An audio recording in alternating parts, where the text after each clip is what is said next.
So, when constructing parts, oftentimes when you want to use several genes on the same piece of DNA, they interfere with one another. So when you want to add 2 plus 2 in synthetic biology, you don't know what you're going to get. You're going to get 3, 5, 6, you can never be too sure. So why is this? The possibility of interference that our team is focusing on this year is supercoiling. What is that?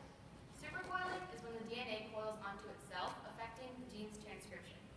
So there's 2 different types, positive and negative.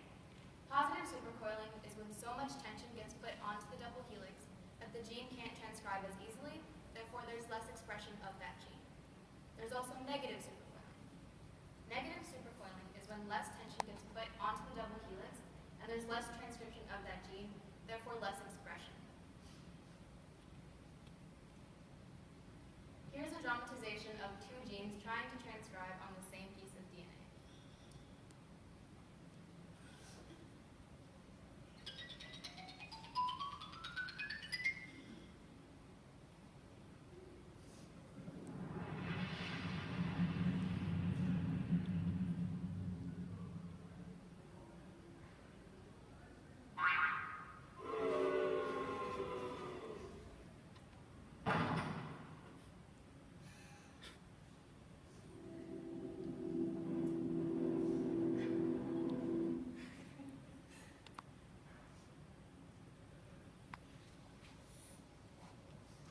What are we going to do to solve this? Well, we proposed 2 specific methods.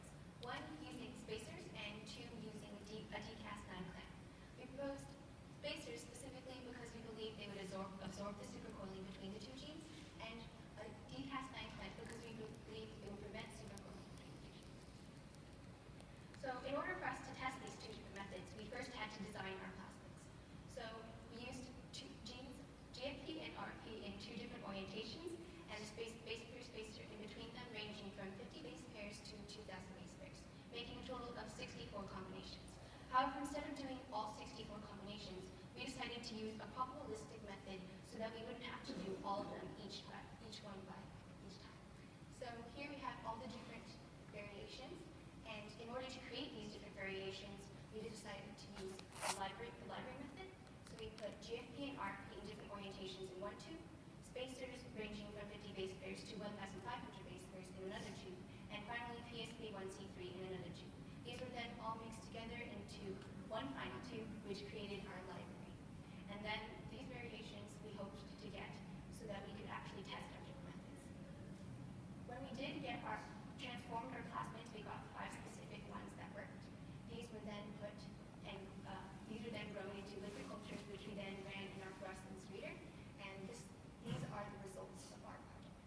So first, we would like to mention that when we did transform our plasmids, we only got 1 specific variation, with RFP facing forward and GFP facing backward.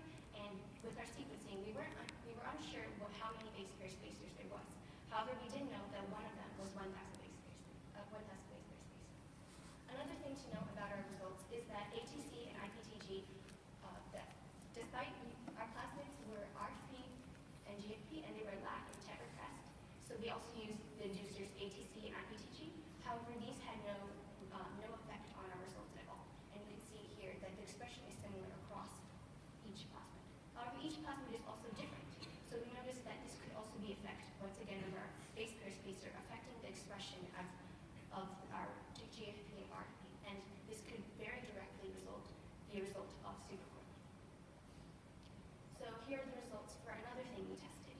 We used a standard assembly plasmid with a 500 base pair spacer in between them, with GFP and RP facing in different orientations. So this is meant for us to test and compare with our library method.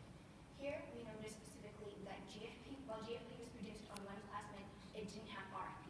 And while RFP was produced, we didn't have GFP. So we found this really interesting because this could really make a difference in terms of supercoiling. And so what we really want to stress is that while one base pair for one plasmid, there's only GFP expressed, but we want both GFP and RFP to be expressed. So why is that? Well, because of supercoiling, we want to understand that space really makes a difference. Because the number of base pair spacers from 500 base pairs compared to our library method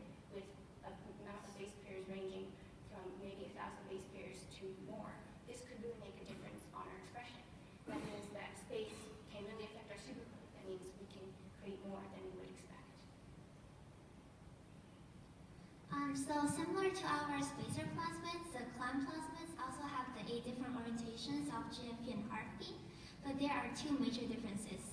So first, instead of putting a spacer in between the GFP and RFP, for our clamp plasmids, we put a 3D Cas9 binding sites. So first, what is Cas9? So Cas9 is a protein that's usually used to cut the DNA strand, but deactivated Cas9, which we used in this case, does not cut, instead bind very strongly to the DNA strand. And secondly, instead of testing them in vivo, which we did for our spacer plasmids, we transformed them and then we grew them into liquid culture, we tested our clamp plasmids in vitro. There are several reasons why we did in vitro instead of in vivo, but the main reason is that our clamp plasmids is actually not one plasmid, but in order to get a plasmid with the Cas9 on the plasmid, we need 3 plasmids together. So one plasmid was the guide RNA, one plasmid was the RFP and GFP and the binding site, and one expression plasmid for Cas9. So apparently it is very hard, if not impossible, to get all 3 together in vivo, sorry. And so we chose to test them in vitro using a technique called TXTL, which is a rapid, inexpensive technique that mimics the cell environment for transcription and translation. So the graph on the left is our GFP fluorescence, and the graph on the right is the RFP fluorescence. So as you can see in the RFP fluorescence graph, only our positive control showed up. And all the clamp plasmids are on the bottom, which showed no expression or very little expression. It is actually mysterious to us why this happened, because we know it worked on the colonies, like it did have fluorescence, but for some reason it just did not show up in TXTL. We suspect that it has something to do with the difference between in vitro and in vivo. Specifically, we would like to stress the fact that our colonies, compared to our sequencing results, which have GFP and RFP, showed something different. So while our colonies had GFP and RFP, our sequencing had both GFP and RFP. So this would once again be a result of superclone.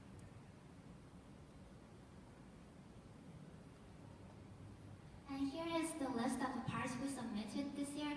So the first column are our spacer plasmids, and the second column are our clamp plasmids. In the 2016 Interlab study, we studied 3 different devices with different strengths of promoters. So the first graph is our positive control, the second is negative control, and the third, fourth, and fifth are devices 1, 2, 3 accordingly. And we found that the amounts of fluorescence we got matched with the strengths of promoters. And also in our collaboration with the William and Mary team, we tested their plasmid in our TXTL system. And what we found is that we got pretty consistent data with their plasmids with only 2 exceptions. And these 2 exceptions we believe is also caused by the difference between in vitro and in vivo. So we also put on a number of educational workshops, both at our local elementary school as well as our own school. Depending on the different age levels we worked with, we organized it so that they would retain it more easily. So for elementary schools, for example, we did more creative and more kind of exciting experiments for them. We had them create their own lava lamps, elephant's toothpaste, things that exploded, that kind of thing. For middle school students, we did DNA extractions from fruit, so it related to what they were learning in the classroom as far as basics of DNA. In our own school, we started to implement learning about CRISPR and bioethics. So girls began to discuss that in their biology classrooms as well as presenting about them in the classroom. One particular story we have here is Aubrey, and you can see she looks very excited in this picture. However, when we first went to go visit her school, she could care less about what we were doing. We tried to present to them as fun and make it as fun as possible, but I guess the whole learning thing for her she didn't really care. She was kind of too cool for school. But then as we started to do the experiment, she got really excited about it, and it reminded us how important it is to expose young girls to STEM at an early stage, because it gets them to kind of be more curious about the subject and gets them more engaged at a younger age so that they're willing to do it later on in life. We also participated in different meetups. So we attended the UCLA meetup, as well as hosting our own meetup. We iGEM teams via Google Hangouts. And this was a really cool opportunity for us as a first-year team because we didn't really understand the whole iGEM collaboratory kind of environment until we started talking with different iGEM teams and understood that we weren't going through these issues alone. Everyone was having the same struggles that we were financially and technically and the lack of lab equipment. Like everyone could relate. And so it was a lot easier for us to kind of understand that and go in with more confidence as we went into the Jamboree. Finally, we would like to thank all these different organizations for their support and funding and also for our lab equipment. And Dr. Enoch Young, who gave us our inspiration for our project with his dissertation on genes affecting their different orientations affecting supergrowing. Professor Richard Murray from Caltech's, one of Caltech's bioengineering labs, and who gave us our mentor, Sam Clemens, our head coach. And finally, our teacher, wonderful science teacher, Miss Barsiver.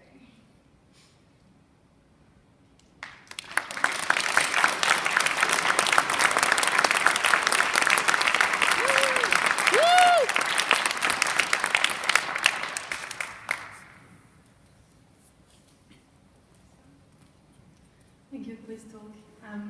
So girls, do you know why, or do you have any idea why this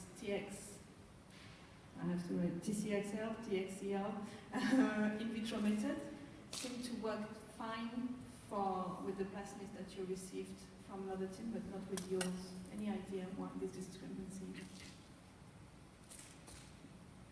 So we think TXTL has, like, in different places, depending on the plasmid, it can have results. So, like, for ours, it was kind of our first time putting all 3 different plasmids, especially using DCAS9, the guide RNA plasmid, and also our clamp with the 2 genes. So it can really affect, because TXTL is relatively new, it's like a 10 to 15 year type of thing. So for us, we wanted to see if it would make an effect, but I guess it could either A, be our plasmids, or B, be something with our plasmids interacting with the TXTL buffer and extract. Does that answer your question? So supercoiling is actually really, really important. So I think it's fun that you guys looked at this. Can you think of a reason why you might want to have supercoiling? So we have learned a little bit about how, for example, in many cases, how in bacteria this would make a really big difference. Like for how supercoiling is kind of like something that they've had a nature into, that they've evolved into, that this factor of supercoiling is how they live by. But at the same time, we also noticed, like, if first in the sense of iGEM, if you wanted to compose the synthetic biology part and create the right thing, you want it to be predictable. You want it to be something that turns out the right way. So we found that, oh, okay, let's do supercoiling because of this. But yeah, of course, supercoiling can be in nature as well.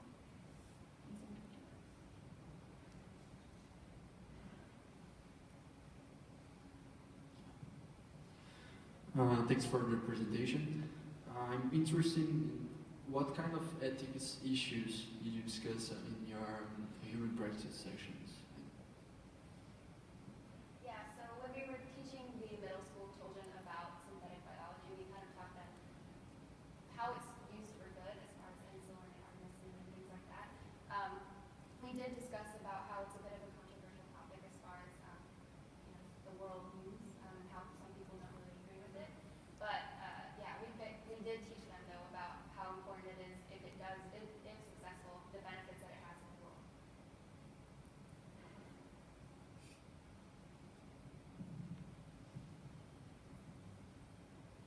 Are there any other questions from the audience?